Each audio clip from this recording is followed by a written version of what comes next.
paradigma belajar yang berubah.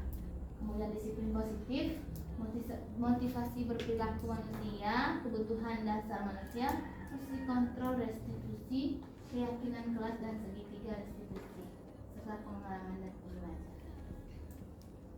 Yang sedang saya rintis itu komunitas praktisi ngopi yang kemudian nanti akan digerakkan lebih lanjut, dan juga si budi pekerti yang itu yang bersama murid. Kemudian ada budaya-budaya disiplin positif, itu dilandaskan atas apa yang sudah Bapak Ki Hajar Dewantara gaungkan, bahwa disiplin positif itu adalah kemerdekaan yang sungguh berdasarkan disiplin pribadi. Kalau kita ingin menjadi seorang pribadi yang disiplin, terutama kita harus bekerja dari dalam, itu intinya. Itu yang di luar kedisiplinan. Itu makanya kita sebelum menangani anak, kita harus nanya dulu apa sih motivasi yang dia dasari itu ya. Nah, ternyata dalam menangani siswa kita memiliki 5 posisi kontrol seorang guru. Yang pertama itu adalah posisi penghukum, membantu anak untuk menjadi pribadi yang lebih baik. Kemudian keyakinan kelas. Nah, untuk membuat segitiga restitusi tadi itu bisa berhasil, di awal pembelajaran kita harus membuatkan keyakinan kelas. Bukan hanya peraturan kelas, tapi keyakinan kelas. Nah, keyakinan kelas itu didasari oleh motivasi dari dalam anak itu sendiri. Ya. Kira-kira apa sih tujuan yang ingin anak-anak capai dalam pembelajaran? Itu yang kita diskusikan bersama anak, sehingga nanti menciptakan satu keyakinan kelas yang juga menjadi peraturan kelas. Misalnya tentang rasa hormat, itu nampak dalam dalam keseharian, dalam tindakan. Kalau tidak nampak berarti sering terlambat dan lain. Sering terlambat, acuh tak acuh. Jika orang sedang berbicara, dia mendengarkan. Kemudian dia pasti akan mengajak, yuk saya bantu dan lain-lain.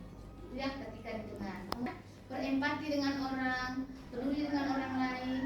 Kemudian dalam perilaku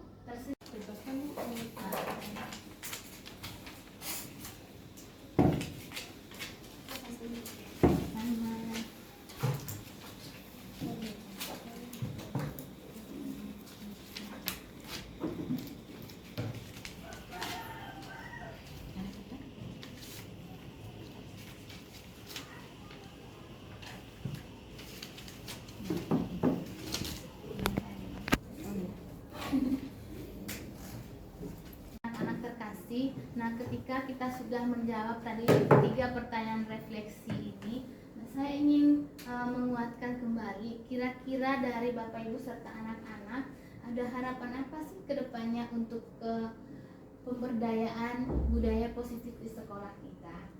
Silakan, Novi. Harapan saya untuk kedepannya tentang budaya positif ini, itu semoga kita sebagai siswa dan para guru itu semakin menerapkan kembali sikap-sikap budaya-budaya positif yang ada di sekolah, agar terjalinnya rasa persatuan dan keharmonisan di antara guru dan siswa. Oke, terima kasih Bapak Ibu Guru. Oke, silakan Pak.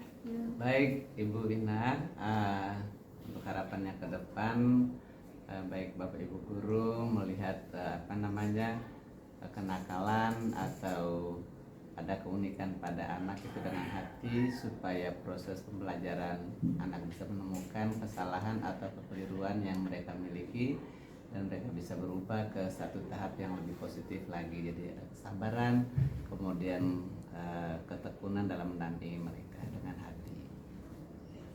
Ada kesabaran dan ketekunan dalam mendampingi anak-anak dengan hati, ya, sehingga budaya positif itu benar-benar bisa kita rasakan bersama. Ada lagi Bapak Ibu, anak-anak? Udah. Kira-kira apa sih harapannya? Atau Bapak Ibu kira-kira?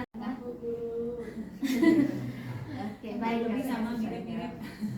Ya, Terima kasih Bapak Ibu dan anak-anak terkasih sudah membersamai saya dalam kegiatan aksi nyata hari ini. Mari kita sama-sama saling menguatkan, saling mengingatkan dan saling belajar agar apa yang sudah saya imbaskan nanti, kan pasti ada yang nyusul nanti ya, CGP yang lain.